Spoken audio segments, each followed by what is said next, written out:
தமிழ் சினிமாக்கள்ல நிறைய ஹீரோக்கள் பார்த்தோம் அப்படின்னா ஆர்மி மேனா நடிப்பாங்க. ஆனா ஒரு ஆர்மியே இரண்டாம் உலகப் போர்ல நடிச்சிருக்குன்னு சொன்னா அவங்களால நம்ப முடியுதா? என்னது ஒரு ஆர்மியே இரண்டாம் உலகப் போர்ல நடிச்சதா அப்படின்னு கேட்டீங்கன்னா, இதை பத்தி தெரிஞ்சுக்கணும் அப்படின்னா இந்த ஒரு காணொலியை கடைசி வரைக்கும் பாருங்க. நான் இந்த வீடியோ ஹூக்குக்காக சொல்லல, இது உண்மையிலேயே நடந்த ஒரு சுவாரஸ்யமான விஷயம். இதை பத்தி தெரிஞ்சுக்கணும் அப்படின்னா நம்ம 1944களுக்கு போகணும். 1944ல இரண்டாம் உலகப் போர்ல தான் பார்த்தோம் அப்படின்னா நடிக்கிறதுக்காக ஒரு கூட்டமே பார்த்தோம் அப்படின்னா செலக்ட் பண்ணப்பட்டது ஆர்மி வீரர்களா. உண்மையாப்பா சொல்றேன், இரண்டாம் உலகப் போர் எவ்வளவு பெரிய போர், அதுல நடிக்க போனாங்க அப்படின்னு கேட்டீங்கன்னா கிட்டத்தட்ட 1100 நடிகர்களை கூட்டிட்டு போயிருக்காங்க. இந்த நடிகர்களுக்குள்ள பார்த்தோம் அப்படின்னா சவுண்ட் இன்ஜினியர் போயிருக்காரு, ஆர்ட் டைரக்டர் போயிருக்காரு, இது கூட நிறைய ஒப்பனை கலைஞர்களும் பார்த்தோம் அப்படின்னா இந்த ஒரு ஆர்மியோட போயிருக்காங்க. அப்ப ஆர்மி கிடையாது, மொத்தமே நடிக்கிற கூத்துப்பற்றையாப்பா அப்படின்னு கேட்டீங்கன்னா உண்மையிலேயே ஒரு கூத்துப்பற்றதான் பார்த்தோம் அப்படின்னா ஒரு ஆர்மி யூனிட்டா இரண்டாம் உலகப் போர்ல செயல்பட்டு இருக்கு. அது மட்டும் இல்லாம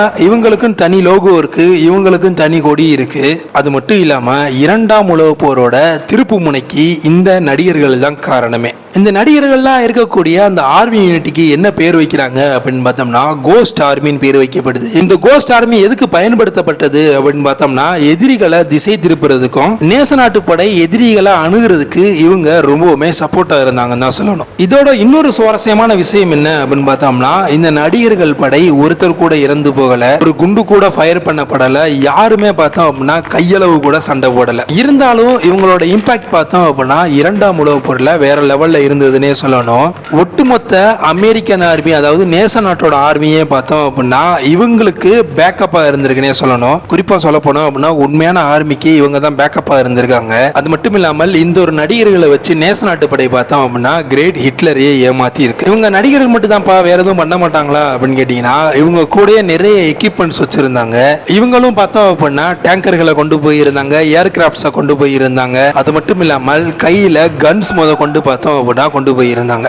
அப்படி இருந்து ஏப்பா ஒரு குண்டு கூட சுடல அப்படின்னு கேட்டீங்கன்னா இது வெடிக்கிறது கிடையாது, ஊத வச்சு வீங்க வைக்கக்கூடிய பலூன்ஸ். என்னது பலூனா அப்படின்னு கேட்டீங்கன்னா டேங்கர் மாதிரியான பலூனு, ஏரோப்ளைன் மாதிரியான பலூனு, ஃபைட்டர் மாதிரியான பலூனு, அது மட்டும் இல்லாம துப்பாக்கிகள் கூட டம்மியா தான் அவங்க கொண்டு போயிருக்காங்க. இந்த டம்மிகளை வச்சுதான் பார்த்தோம் அப்படின்னா உண்மையான ஜெர்மன் ஆர்மியை கலையலங்க வச்சிருக்காங்க. ஒரு கட்டத்துக்கு மேல ஜெர்மன் ஆர்மி இவங்களை பார்த்து என்ன எவ்வளவு பேர் இருக்காங்க, பெரிய பெரிய டேங்கர் எல்லாம் தூக்கிட்டு வந்துட்டு இருக்காங்க அப்படின்ற மாதிரி யோசிக்க வச்சிருந்தாங்க.